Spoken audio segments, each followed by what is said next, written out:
Hello students, welcome to my new video. আজকের এই ভিডিওতে আমরা গ্রামারের একটা ছোট্ট জিনিস নিয়ে আলোচনা করব। আজকে আমরা আলোচনা করব সিনট্যাক্স। দেখি আমরা লিখে লিখে প্র্যাকটিস করব, ঠিক আছে? কি শিখবো আজকে আমরা? সিনট্যাক্স। এই সিনট্যাক্সকে অনেকে বলে থাকে subject, verb, agreement. Subject, verb, agreement. কেন সাবজেক্ট, ভার্ব, এগ্রিমেন্ট বলে একটু আলোচনা করি। ধরো আমরা বললাম আই অ্যাম, তাহলে আই এর সঙ্গে অ্যাম বসাচ্ছি, তাই তো? তাহলে এই আমি আই এর সঙ্গে অ্যামই কেন বসালাম? আমি তো এর সঙ্গে আরও বসাতে পারতাম, আমি তো এর সঙ্গে ইজও বসাতে পারতাম, পারতাম তো? তাহলে আমি আই এর সঙ্গে কেন অ্যাম বসালাম? তারপর আমরা বলতে পারি হি, হি এর সঙ্গে কি বসাই? ইজ বসাই। আমি তো হি এর সঙ্গে এই আরও বসাতে পারতাম, তাহলে আমি কেন ইজটা বসালাম? তাহলে দেখো, এটা হচ্ছে সাবজেক্ট এবং এটা হচ্ছে ভার্ব, এবং এই সাবজেক্টের সঙ্গে ভার্বের একটা এগ্রিমেন্ট হচ্ছে, অর্থাৎ এই কোন সাবজেক্টের সঙ্গে কোন ভার্ব বসবে এটার একটা বোঝাবুঝি হচ্ছে। তো সুতরাং এইটাই হচ্ছে সাবজেক্ট ভার্ব এগ্রিমেন্ট, বা এটাকে আমরা বলছি সিনট্যাক্স। এই সিনট্যাক্সের একটা ছোট্ট অংশ হচ্ছে সাবজেক্ট ভার্ব এগ্রিমেন্ট। আজকে আমরা এটা নিয়ে আলোচনা করব, ঠিক আছে? চলো, যেহেতু যেহেতু একটু ছোট বোর্ড, ওই কারণে একটু মোছামুছি ব্যাপার আছে, ঠিক আছে? চলো, সিনট্যাক্স শিখতে গেলে মোটামুটি আমাদের সেখানে 14 থেকে 15টা নিয়ম শিখতে হয়, কিন্তু নিয়মের বেড়াজালে আমরা যেহেতু পড়বো না, আমরা একদম ইজিলি শিখবো। এবং ইউটিউবের সব থেকে বেস্ট ভিডিওতে আমি আজকে আমাদের শেখানোর চেষ্টা করবো সিনট্যাক্স, ঠিক আছে? সব থেকে ইজি ভিডিওতে, তবে মন দিয়ে দেখতে হবে। দেখো, সিনট্যাক্স করার জন্য যে কটা নিয়ম দরকার, সে কটা নিয়মই আমরা অল্প অল্প করে প্র্যাকটিস করব। আমি চেষ্টা করব, পুরো নিয়মটাতে একটা ভিডিও দেওয়া সম্ভব না, আমি চেষ্টা করবো পার্ট বাই পার্ট এনে তোমাদেরকে বুঝিয়ে দেবো। প্রথমে আসছি 1 নম্বর নিয়ম। 1 নম্বর নিয়মটা কি? 1 নম্বর নিয়ম হচ্ছে, ধরো বাক্যের মধ্যে আমি ইচ, এভরি, আর, ইচ অফ দা, এই ওয়ার্ডস গুলোকে আমি প্রথমে ইউজ করছি। তাহলে এরা যখনই প্রথমে বসে বাক্যের প্রথমে, তখন এরা সবসময় সিঙ্গুলার ভার্বকে ক্যারি করে। কি বললাম? এটা কি করে? সবসময় সিঙ্গুলার ভার্বকে ক্যারি করে। অবশ্যই একটু বলে রাখি, সিনট্যাক্স শিখতে গেলে কিন্তু আমাদের একটু পুরনো পার্সনের জ্ঞান থাকা প্রয়োজন। যেমন ফার্স্ট পার্সন কি, সেকেন্ড পার্সন, থার্ড পার্সন কি, থার্ড পার্সন হলে ভার্বের সঙ্গে এস বাই এস যুক্ত হয়। তো এইরকম বেসিক একটু নলেজ আমাদেরকে রাখতে হবে, ঠিক আছে? কি বললাম? ইচ, এভরি আর ইচ অফ দা হলে সেক্ষেত্রে কোন ভার্ব বসে? সিঙ্গুলার ভার্ব বসে, এবং এই তিনটেই কিন্তু থার্ড পার্সন সিঙ্গুলার নাম্বার। বুঝতে পেরেছি? চলো এবারে উদাহরণ দিই, কারণ উদাহরণ না দিলে আমরা কিছু বুঝতে পারি না। আচ্ছা, প্রথম উদাহরণ, ইচ স্টুডেন্ট ইজ গুড। 1 নম্বর। 2 নম্বর উদাহরণ, এভরি স্টুডেন্ট ইজ গুড। 3 নম্বর উদাহরণ, each of the student is good. এই তিনটে বাক্য একটু ভালো করে দেখো, তিনটে বাক্যর মধ্যে তুমি কিছু কিছু জিনিস বুঝতে পারবে। দেখো, এটাও ইচ দিয়ে শুরু হয়েছে, এটাও এভরি দিয়ে শুরু হয়েছে, আর এটা কি ইচ অফ দা দিয়ে শুরু হয়েছে। আগে ভালো করে দেখো, টুইস্ট আছে কিন্তু, এই জন্য বলছি। দেখো, ইচ, এভরি আর ইচ অফ দা, এই তিনটে হলে এরা কোন ভার্ব ইউজ করেছে? দেখো, সিঙ্গুলার ভার্ব ইউজ করেছে। এখানে কি প্লুরাল ভার্ব বা আর, ওয়্যার, হ্যাভ কিছু বসেছে? না, সমস্ত সিঙ্গুলার ভার্ব ইউজ করেছে। বোঝা গেল? এবার দেখো, এবার একটা টুইস্ট, যখনই ইচ অফ দা থাকবে, কি বললাম? যখনই বাকি ইচ অফ দা থাকবে, সেক্ষেত্রে ইচ অফ দার পরে যে নাউনটা, সেটা সবসময় কিন্তু প্লুরাল ফর্মে হবে। তাহলে কি হবে? Students, each of the students is good. আবার ধরো বললাম, আরেকটা উদাহরণ দিই, ইচ অফ the students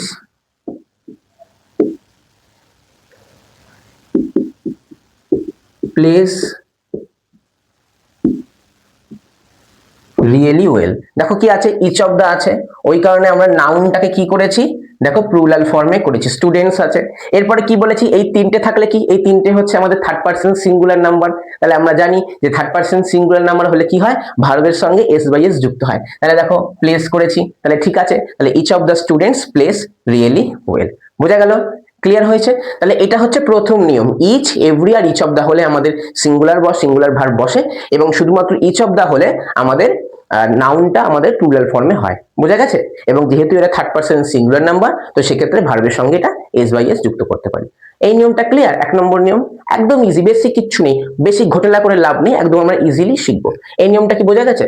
চলো এবার আমরা দ্বিতীয় নিয়মে আসছি। আবার একটু মোছার জন্য টাইম চেয়ে নিচ্ছি। আচ্ছা, এবারে আমরা করবো 2 নম্বর নিয়ম। কত নম্বর নিয়ম করব? 2 নম্বর। দেখো 2 নম্বর নিয়মটা কি? 2 নম্বর নিয়মটা আগে আমি দুটো উদাহরণ লিখি, তাহলে তোমরা বুঝতে পারবে। লিখলাম the captain and the player is injured, ঠিক আছে? 2 নম্বর, the captain and player is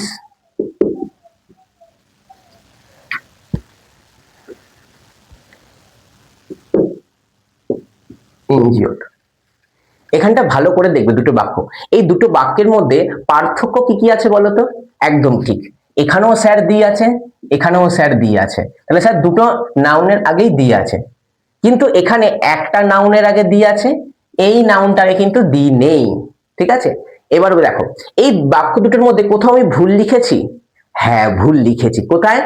এইখানটা। এটা কিন্তু ইজ হবে না। কেন হবে না এটাই বুঝতে হবে। যখন দেখবে এরকম একটা বাক্যের মধ্যে দুটো নাউন থাকবে এবং দুটো নাউন কিন্তু ওতপ্রোতভাবে জড়িত থাকবে, এখানে আমি যদি ক্যাপ্টেনকে দেখি তাহলে ক্যাপ্টেনকে দেখলে প্লেয়ারকে বোঝা যাচ্ছে, প্লেয়ারকে দেখলে ক্যাপ্টেনকে বোঝা যাচ্ছে, তাই তো? প্লাস দেখো এখানে দুটো দি বসেছে, তাহলে আমরা এর থেকে বুঝতে পারছি যে ক্যাপ্টেন এবং প্লেয়ার দুটো কিন্তু আলাদা মানুষ, তাই তো?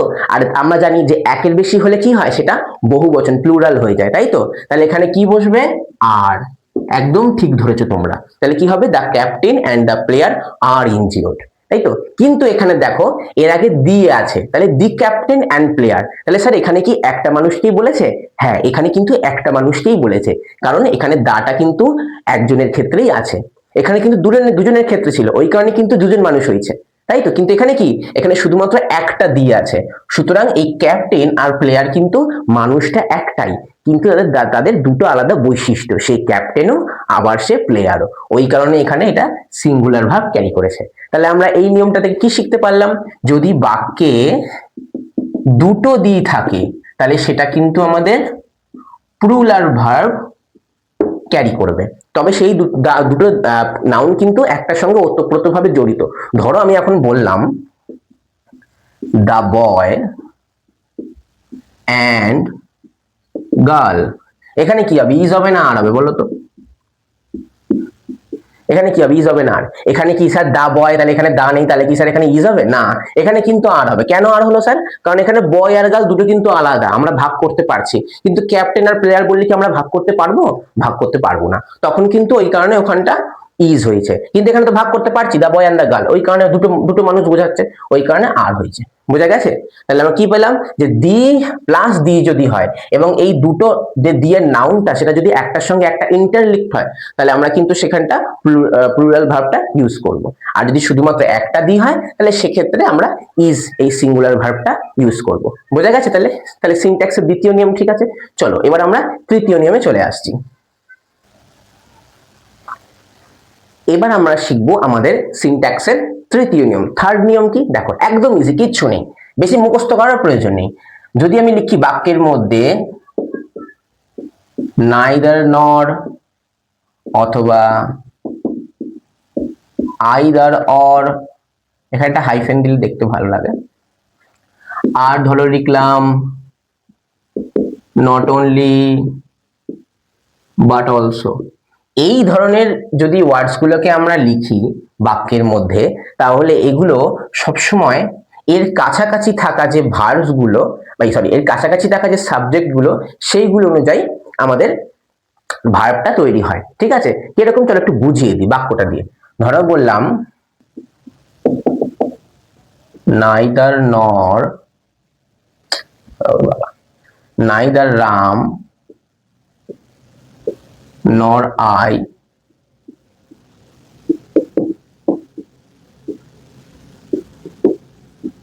going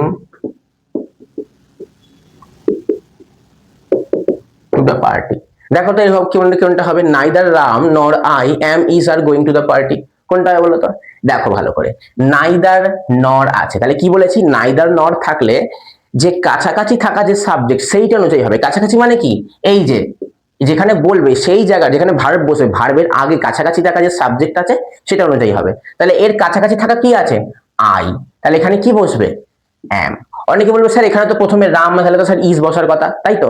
না, আমাদের নাইদার নর either or not only but also এই ধরনের যখন থাকবে তখন ভার্বের কাছাকাছি থাকা যে সাবজেক্ট সেটা অনুযায়ী আমাদের কিন্তু ভার্বটা হবে। ঠিক আছে, আরেকটা উদাহরণ দিই চলো। ধরো আমি বললাম আইদার হি অর আই, এখানে গোয়িং, এবার বলতো কি হবে, এম ইজ না আর কোনটা হবে বলতো? একদম ঠিক, আই আছে, তাহলে কি হবে, এম। বোঝা গেল? আমাদের ভার্বের কাছাকাছি থাকা যে সাবজেক্ট সেটা অনুযায়ী আমাদের ভার্বটা বসবে। ক্লিয়ার? চলো আর একটা উদাহরণ দিই। ধর আমি বললাম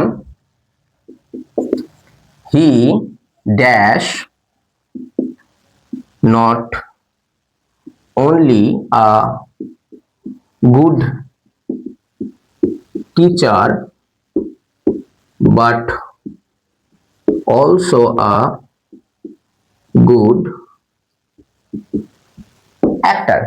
He dash not only a good teacher but also a good actor। তাহলে এখানে কি হবে বলো, ভালো করে দেখো, এখানে তো ভার্ব বসবে, এই ভার্বের কাছাকাছি কি সাবজেক্ট আছে, হি, তাহলে হি এর সঙ্গে কি বসে, কি বসে বলো, ইজ, মানে সিঙ্গুলারটা বসছে এখানে, তাই তো?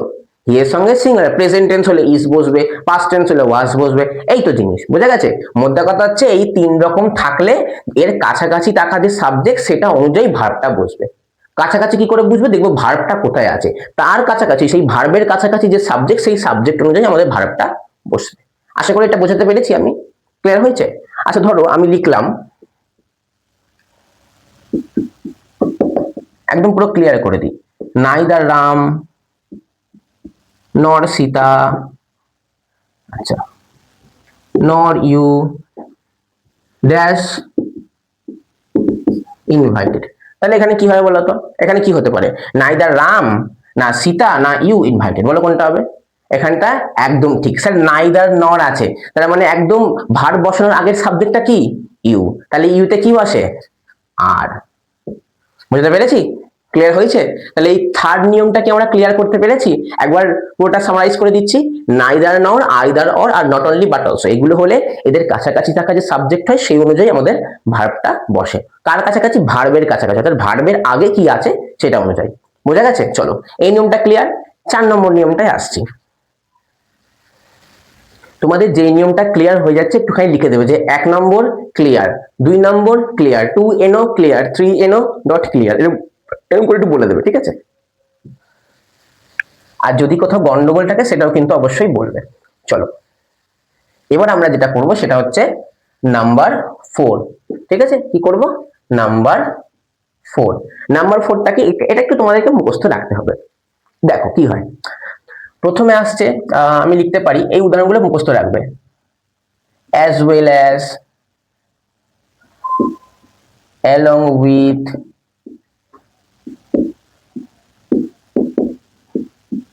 together with, তারপরে তোমাদের beside, তারপরে তোমাদের in addition to, আচ্ছা তারপরে তোমার guided by, তারপরে তোমার accompanied by, তারপরে তোমার unlike, লাইক, এই ধরনের ওয়ার্ডস গুলো হলে কি হয়, প্রথমে যে সাবজেক্ট থাকে সেই অনুযায়ী আমাদের ভার্বটা বসে। এই ধরনের ওয়ার্ডগুলো as well as, along with, together with, beside, in addition to, guided by, accompanied by, unlike, like এই ধরনের ওয়ার্ডগুলো হলে প্রথমে যে সাবজেক্ট থাকে সেই অনুযায়ী ভার্ব বসে। উদাহরণ দিই, চলো বললাম Ram as well as I dash going to the market. Market উচ্চারণ না, মার্কেট, আর এর উচ্চারণটা হয় না, ঠিক আছে। Ram as well as I dash going to the market. তাহলে এখানে বলো কোনটা হবে, বলো বলো। একদম ঠিক, প্রথমে যে সাবজেক্ট আছে সেই সাবজেক্ট অনুযায়ী ভার্বটা বসবে। তাহলে কি হবে, ইজ। বোঝা গেল? ক্লিয়ার হয়েছে? আরেকটা উদাহরণ দিই। Sita along with her mother, আচ্ছা মাদার না, Sita along with you dash, তারপর যেটা অবজেক্ট থাকবে অবজেক্ট সেটা, ঠিক আছে। আমি আলাদা করে অবজেক্টটা লিখছি না, একটা জায়গায় একটা অবজেক্ট থাকবে। বলো তো কি হবে, সীতা along with you, এখানে কি হবে বলো তো, বলো বলো কি হবে। একদম ঠিক, এখানে প্রথমে কি আছে, সীতা। তাহলে এই প্রথম সাবজেক্ট অনুযায়ী আমাদের ভার্বটা বসবে। তাহলে কি হবে এখানে, ইজ। বোঝা গেল? ঠিক আছে। আর একটা উদাহরণ দিই, চলো। I as well as Montu dash, তারপরে যেটা থাকবে এটা বলো তো কি হবে, এম হবে, ইজ হবে না আর হবে, বলো তো। প্রথমে কে আছে, অ্যাজ ওয়েল অ্যাজ আছে, তাই তো। অ্যাজ ওয়েল অ্যাজ কি আছে, আই। তাহলে প্রথমে কোনটা আছে, আই। তাহলে আই হলে আই এর সঙ্গে কি বসে, এম। বোঝাতে পেরেছি? চতুর্থ নিয়মটা বোঝাতে পেরেছি? কিছুই না, এগুলো মুখস্থ রাখবে। As well as, along with, together with, beside, in addition to, guided by, accompanied by, unlike, like, এই ধরনের ওয়ার্ডগুলো হলে প্রথমে যে সাবজেক্ট থাকবে সেই সাবজেক্ট অনুযায়ী আমাদের ভার্বটা বসবে। একটা উদাহরণ দিই, চলো। Mother along with her children,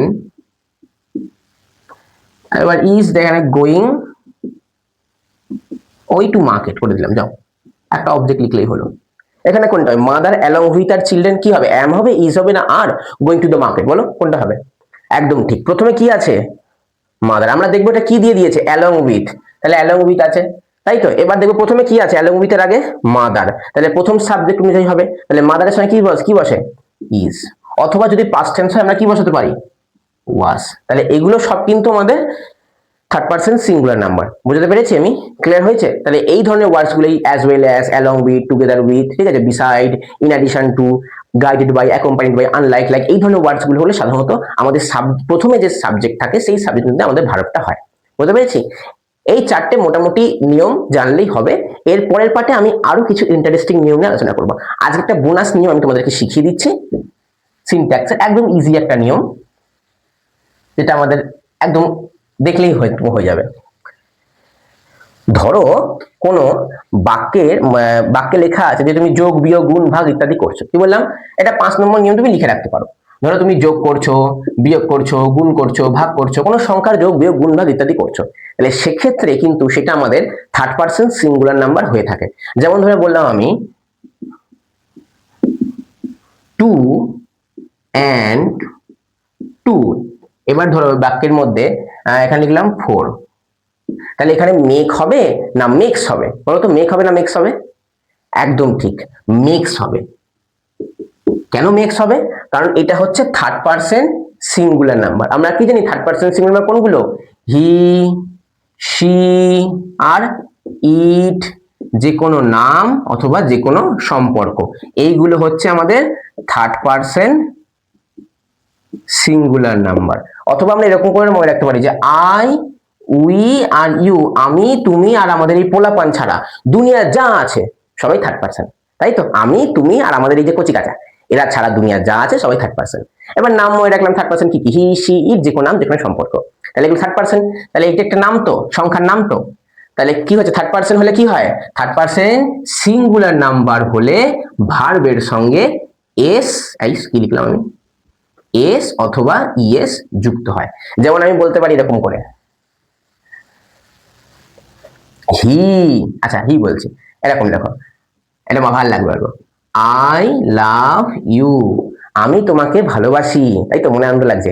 এবার ধরো আমি লিখলাম হি লাভস মি।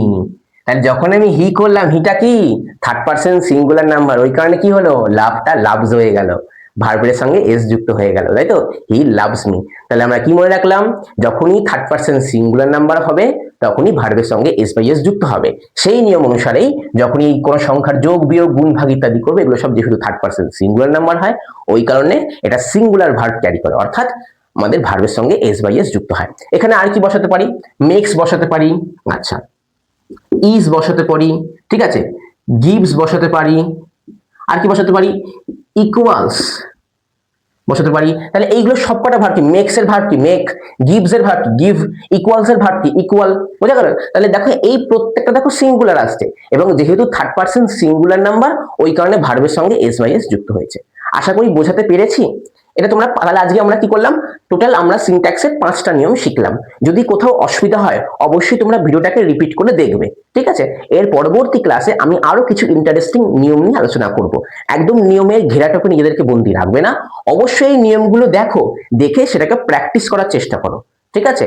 প্র্যাকটিস যত করবে তত তোমার সিনট্যাক্সটা মনে থাকবে। তবে এই টুকটাক জিনিস, যেমন এগুলো বললাম, ইচ দিয়ে কি হয়, ইচ এভরি দিয়ে কি হচ্ছে, ইচ অফ দা হলে প্লুরাল নাম্বার হচ্ছে, দুটো দা হলে কি হচ্ছে, ঠিক আছে, নাইদার নর either or not only but also, এগুলো হলে কি হচ্ছে, এটা হলে কি হচ্ছে, যোগ বিয়োগ গুণ ভাগ হলে কি হচ্ছে, এই নিয়মগুলোকে পড়ো, পড়ে একটু মুখস্থ করো, দেন প্র্যাকটিস করার চেষ্টা করো। যত তোমরা গ্রামার প্র্যাকটিস করবে তত তোমরা ফ্লুয়েন্ট হতে শুরু করবে। চারটি নিয়ম নীতি লিখে, উদাহরণ ছাড়া লিখে, নিয়ম নীতি লিখে গেলাম, নিয়ম মুখস্থ করে গেলাম, মনে থাকবে না। আজকে পড়লে কালকে ভুলে যাবে, কারণ গ্রামার কিন্তু প্রচুর বড়, সেখানে কোনো একটা নিয়ম মুখস্থ করে কিন্তু চলা যায় না। সুতরাং practice makes a man perfect, অর্থাৎ আমাদের প্র্যাকটিস করা জরুরি। তাহলে আশা করি বোঝাতে পেরেছি, এবং যেটা তোমরা বুঝতে পেরেছো সেটা অবশ্যই কিন্তু কমেন্টে লিখবে, হ্যাঁ নাম্বার 1 বুঝতে পেরেছি, নাম্বার 2 বুঝতে পেরেছি, আর যারা পুরোটাই বুঝতে পেরেছো তারা অবশ্যই লিখবে স্যার নাম্বার 5 একদম বুঝতে পেরেছি, ঠিক আছে। এবার নাম্বার 5 ক্লিয়ার, 1 2 3 4 5 করে লিখবে। এবং তাও যদি না বুঝতে না পারো, তাহলে আমি স্ক্রিনে একটা নাম্বার দিয়ে দিচ্ছি, সেই নাম্বারে তোমরা কন্ট্যাক্ট করে সরাসরি আমার সঙ্গে যোগাযোগ করতে পারো, ঠিক আছে। সরাসরি আমাকে প্রশ্ন জিজ্ঞেস করতে পারো, তবে কিন্তু হোয়াটসঅ্যাপ করবে, কিন্তু কল করবে না, ঠিক আছে। এবং যারা আমার ভিডিও দেখতে পছন্দ করেছে, এবং যাদের আজকে মনে হচ্ছে যে সিনট্যাক্সের ভিডিওটা খুব জরুরি ছিল, অবশ্যই চ্যানেলটাকে সাবস্ক্রাইব করবে এবং ভিডিওটাকে লাইক করবে। সাবস্ক্রাইব করলে আর মোটিভেশন পাওয়া যায় ভালো ভালো ভিডিও আনার জন্য। তাহলে আজকে দেখা হচ্ছে পরবর্তী ক্লাসে। Thank you.